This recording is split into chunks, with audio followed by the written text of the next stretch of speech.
Так, ну что, привет, друзья. Снова я на фазенде. Снова будем делать дело. Дело будем делать очень серьезное, потому как мы приехали заниматься печными работами, которыми я вообще никогда не занимался. Так что покажу, что будем делать. Смотрите, есть вот такой вот камин. Он бэушный. Его нужно зачистить и прокрасить красочкой. Вот смотрите, вот такой вот камин со стеклом с большим, что очень хорошо для меня, так как мне очень нравится сидеть у камина. Это очень прекрасно зимой наслаждаться огнем и в окошке смотреть на снежок. Поэтому вот это чудо все сейчас зачищаем и красим специальной краской.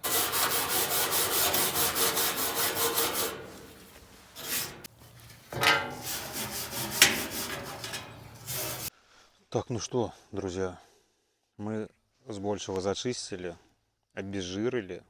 И будем сейчас пробовать красить переднюю сторону. Окошко мы тоже скотчем заклеили, чтобы не закрасить то, что не нужно. Сейчас попробуем, как она ложится, эта краска. На улице чуть-чуть ветерок, это нам может чуть-чуть помешать. Но ладно.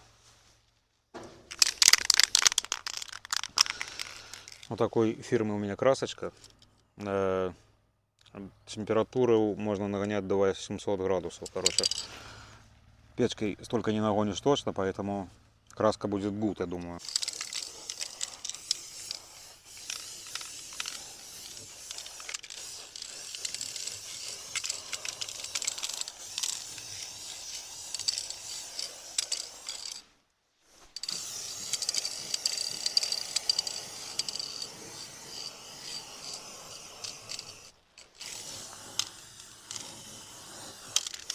Так, ну что, друзья, смотрите, получилась такая вот красота.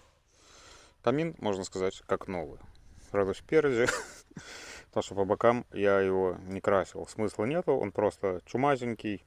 И по бокам будет облаживаться кирпичом. Он станет все равно чумазом.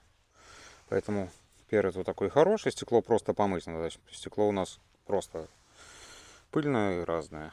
Поэтому получилась вот такая вот покраска у нас.